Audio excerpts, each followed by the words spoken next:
Well, my main job is to help veterans get the benefits that they're entitled to by virtue of their service. Here in Mahaska County, we have about 310 veterans or their spouses who receive benefits every month, and that's a cash benefit. And then we also have a lot of veteran spouses in the care centers in the county, and then so part of their bill for the care center is paid by VA. I know that over the past 3 years, our benefits that we bring in from the Veterans Affairs Administration have increased from about $8 million to about $12 million. And that's at the same time that we're losing veterans. More and more veterans in the county are dying every year. So that's a big improvement, and it really, I mean, it's a significant impact on the county's economy as well, that $12 million. Right, so what is about $4 million in the 3 years that it's increased? Where are you seeing that increase, and what's the reason for it? Well, I think the reason for it is that we're getting the word out that, you know, there's a veterans service officer here in Mahaska County, and if anyone calls my office or emails me, I get back to them the same day, whether I'm on vacation or at training or something else. I guess I like to let people know that I got your message and I care about it, and I get back to you as soon as I can, then maybe we can get started on a claim. At this point, trying to explore exactly what the position does. Oh, well, we do other things too. Besides, our most important job is to get those benefits for the veterans and for their spouses. Some of the other things we do, we used to run a lot of VA vans to health appointments in Iowa City or Knoxville or Des Moines or Ottumwa. But since COVID began, we haven't done many of those rides at all, and instead 1015 Transit has taken over that function. And so all we have to do here in the office is just to verify that yes, this person is a veteran, and then they take care of it. The county has paid $2,500 to 1015 to provide those veterans rides. So that's a really good service, and the Board of Supervisors has always been very supportive of the things that we want to do over here.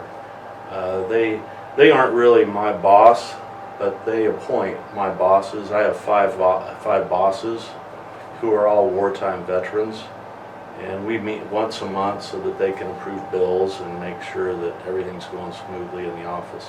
And those people are Ted Smith, Joe Durian, they're longtime members, and then also Julie Wells and Curt and Darren Alderson. Other good things that we do here is if we have a needy veteran and his or her family, and we don't have anywhere else that we can help them, we have gift cards, and so we can hand them a gift card for gasoline or food, or depending on the family size, we can hand them multiple cards to just get them over rough spots. My office is also by law required to record all the veterans' deaths in a county and all the veterans' burials. And so, well, on Memorial Day, of course, we decorate a lot of veterans' graves in the county with flags. And so I'm in charge of keeping those lists up to date. And just in the past year and a half or so, because of COVID, I didn't have a lot of traffic in the office. And so during that sort of downtime, I took the time to put all those names into a database, just an Excel file, so that whenever someone calls here and says, hey, my grandfather or my great-grandfather was a veteran and he's buried here in Mahaska County, but I don't know where. Can you tell me that? And so it's pretty easy for me to just get on the computer and look that up and tell them right away. And I know a lot of people appreciate that. So we talked about the Board of Supervisors helping provide some funding. Where else does your funding for this program come from?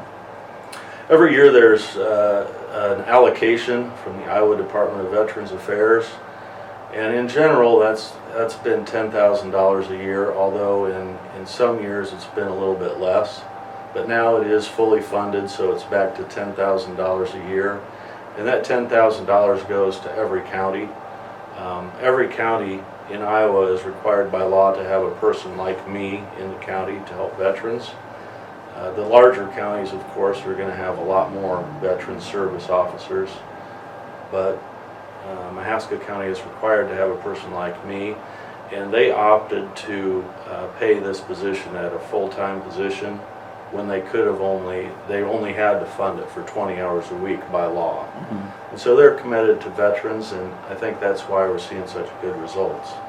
I was going to say it's a little bit of investment on the supervisor's end, but it brings an extra, $4 million over 3 years into the county then. Right, and when you add the compensation piece of it, that's about $6 million a year that is cash benefits to people who live in Mahaska County. Mm-hmm. But also veteran residents of Mahaska County get a value of about $5 million in VA health care.